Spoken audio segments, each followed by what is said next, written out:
Neverrest is a pain in my non-existent butt. I'm pretty sure I'm making more mana from this than he is, but he just keeps sending more and more undead at me. I get the feeling we are probably just not able to do much damage to the other right now. I mean, undead get digested as well as anything else my slimes catch, but they definitely keep resisting longer than living things. The healing ants do a number of them though, which is good. Some swarming bites before the jellies get a hold of them speeds the whole process up, but I still get the feeling I'm guarding the passer thermapically, holding my own, giving at least as good as I'm getting, but in a worse position as time goes on. I haven't had to retreat or anything yet, but I've been rotating my slimes as quickly as they can move. I've even upgraded the spawner in Jello. Jello seems to love the taste of undead too. She's actually earned a title from all the things she's killed, Purifier. It certainly helps, and seems to make her less corrosive to living things too, which is great for the ants. I give a mental sigh of relief as I sense the free adventurers return, and then immediately wonder why there's still only 3 of them. They didn't seem very confident about their roles in the graveyard, even with me supporting them. As they hurry towards the war room though, I can see why they are back. They are all decked out. Alera has what I can only assume is mithril mail of some kind. It sure looks to me like what Frodo had in the Lord of the Rings movies. She's also traded out her prismatic style staff for one that looks almost like a thin, living stalactite, with a large bit of onyx or something on the flat top. Ragnar still has his family shield, but I guess he didn't have family armor. If I didn't know better, I'd think he was a metal golem or something, but the beard sticking out from under the helm kinda gives it away. That plate mail looks good on him, and I can only guess what kind of punishment he can take with it on. Yvonne has some kind of black leather on. Not like Catwoman, but leather armor that is black. Looks pretty slick. Maybe it'll help her with stealth or something?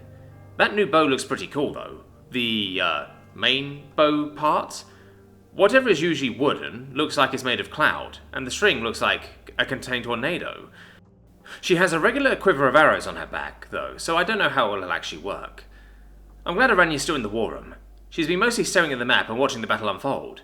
I'm just glad she didn't grab a weapon from the armory and charge in, because that's what it looks like she wants to do. She recognises her skills, though, and when to stay out of danger. I guess the deep tunnels don't suffer fools to live long down there.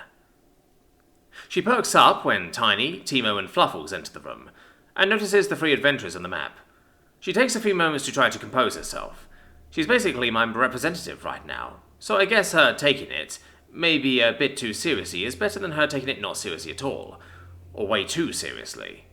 With the stories she's told to my core, I should probably be glad she's not founded a creepy cult around me. She stands beside the table by the time the 3 enter, and seems surprised to see the change in their attire. "No one else would come?" she asks, before looking like she realised how rude that could be taken.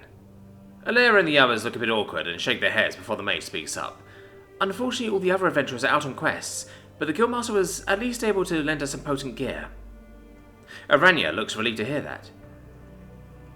"It does look impressive. Is it enough to change your minds about your chances against Neverrest?" she asks. Ragnar nods. "Aye. I'd wager I could go toe-to-toe with a big spider for a while in this." Tiny doesn't look impressed, though. Yeah, Ragnar probably forgot that you can weave, or he doesn't know that you can in the first place. Either way, if you swiped at him, that armor could probably take quite a pounding, big guy. "Are your preparations complete for your dungeon?" asks Yvonne, and Aranya can only give a slow nod. If I could, I'd tell her yes. Tiny has tons of my ants on him, so they can distribute themselves on the walk over. Speaking of, I have Timo squeak and Fluffles tap the map with his tail, drawing everyone's attention back to the plan. "Ah, yes. We believe your plan to walk through the streets to be a sound one. With the element of surprise and some luck, we should be able to destroy Neverrest's core before it can rally its troops," says Alera, and the others nod. Tiny shifts from where he's sitting and extends a leg. It's only after Fluffles and Timo zip up it that the others realise they're supposed to climb aboard too. Yvonne doesn't look like it's anything out of the ordinary. She's got to be some kind of ranger or something to be so comfortable around Tiny. Ragnar looks amused at the idea, though he has a bit of difficulty climbing up, at least until Fluffles just levitates him. Ilara looks uncomfortable with the idea, but stills herself, and climbs aboard as well.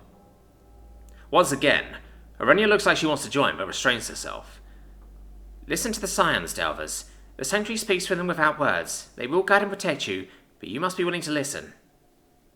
I wonder if she practiced that little speech in her head while watching the map.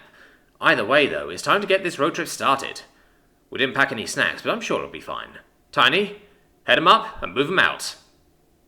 The party clashes onto Tiny's tarantula fuzz as he starts moving. Despite all the legs moving around, the body stays pretty level, and it seems like a smooth ride out of the tunnels. Once on the surface, I have Timo screech to get their attention. They all look at him with varying degrees of curiosity. I have the ants swarm in front of him, and have Fluffles levitate one of the healers to the heroes to inspect. Ragnar doesn't look too interested, but more for not knowing what he's looking at than by being disgusted by them or something. Yvonne and Alara, though, each take an interest. "The Gaster is swollen and red," observes Yvonne, and Alara gives her a curious look. "Gaster?" The bird chuckles and points a talon at the rear of the ant. "The bud. Normal ants will store food or water and swell from it, keeping it safe for the colony. These ones have something else." Alira nods and speaks from her field of expertise. "It appears to be concentrated healing potion, and I suspect these ants actually created themselves. Nobody is quite sure how, but dungeons with labs will often create alchemical creatures. This is the first time I've heard of one making some with a healing element, though." At the gate, I have Tiny carefully open it, and I'm a little nervous. If it's like the other expeditions, they'll all vanish from my awareness, which will be bad. I trust my science, but I don't know what they'll do without me there to give them orders. Well, it's too late to back out now. Tiny, Timo, Fluffles, if we go Radio Silent, be safe, and keep the party safe too. And be in your best behavior in the town. We want to make a good impression.